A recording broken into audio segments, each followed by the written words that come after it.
I think a romantic comedy or something. You'd have to dumb yourself down, which would be hard. We could get you there. Hang out with me, I'll get you there.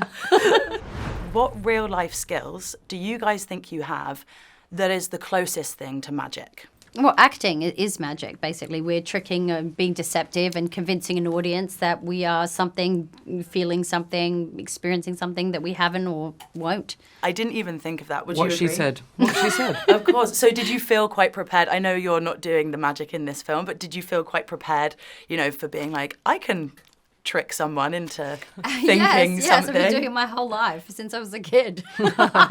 Amazing. Well, then it might answer my next question, but maybe in more of a perception of you. What do you guys think is the biggest illusion about you? Something people might believe that either isn't true or something people might think that you actually can do. Oh, that's complicated. It means looking outside of ourselves and having the perspective of knowing how people or what people think of us. And I sort of spend my life trying not to let those voices in. Otherwise, I just would be completely, I don't know, I'd be impotent in creatively, at least, if I thought of that. I love that. I think that's a really special way to approach life, because otherwise it'd be a nightmare, wouldn't it? It's none of our business what anyone thinks of us. I love And you that. can't change it, actually. Yes, you can't. You And have once no control over what anyone thinks. I mean, you can, of course, be flattened by it, crushed, mortified on the floor, but you still don't have any control over it. Absolutely. So let's not think about it. So we rise above. I love that. At The Female Lead, we spotlight women's stories, and a big thing for us is connecting women and celebrating women. I wondered if you guys could tell me about a friendship or a relationship that has had a big impact on your life in a good way. Oh, God, I mean, so many. So many. What would you... So many. Just having gone through a divorce recently, I have been held and supported by women, not just in the business, outside of the business, in a way that, even, I don't want to go into that, but Rosamund and I, like, she was going to potentially do something. And anyway, it's just the fact is that you feel like I went to an all-girls school. I've always loved, I've always had uncomplicated, wonderful female friendships, and I'm completely indebted and literally only in this chair because of women around me. Yeah, that's interesting. I went to an all-girls school too. I never connected it to actually having uncomplicated relationships with women. It's true. If you I'd think never about thought it, people say, have you ever had a fight with I've had a little, broigus or something, but I get on with women. I think it's because of where we went to school.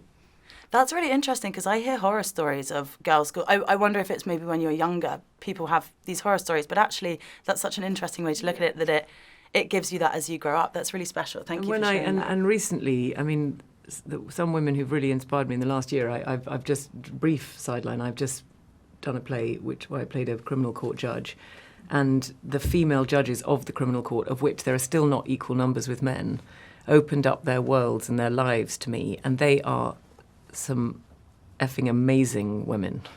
And it was sort of, when rehearsals were hard and it was very, it was a big thing on my shoulders. I took these women out for dinner and we had the best night. They were so funny.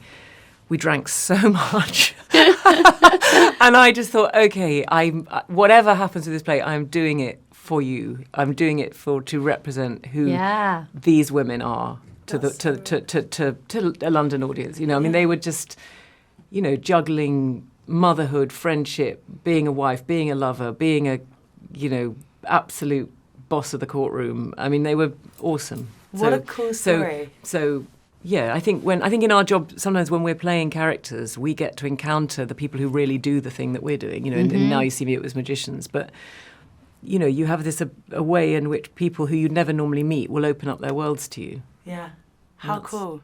I love that. I know I'm about to be out of time, so I'm going to ask a really quick These are the last best questions. question. Come on. Let's stick with you. Is there a role in the last decade, or maybe the last 15 years, that you've seen that you would have loved to have played yourself? That's a really tough question for me, because I don't look at work like that. And indeed, everything that I've loved watching, it's because of the person playing the role that I would probably, butcher. So no, I couldn't. I mean, No. I mean, I really enjoyed your performance in this movie. I think it's absolutely flawless.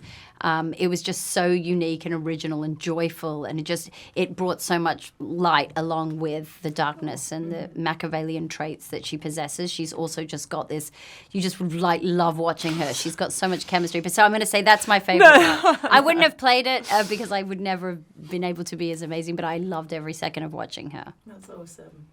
I just wish I could do. I mean, I would love to do. I'd love to do more comedies. I mean, I'd love to, but no one will ever you cast should. me. No, one you'd will be ever so cast good me. in a comedy. We were just talking about like Diary of a Shopaholic. Yes, it's Confessions of a Confessions Shopaholic, of a Shopaholic. Earlier, You've things got to like do a that. But I've comedy. never been able to. I've never been allowed to really be just the girl in that sort of way. Yeah, in a way you've that's got sort of- And it's, I think, a romantic comedy or something. You'd have I to would love dumb do. yourself down, which would be hard. We could get you there. Hang out with me, I'll get you there.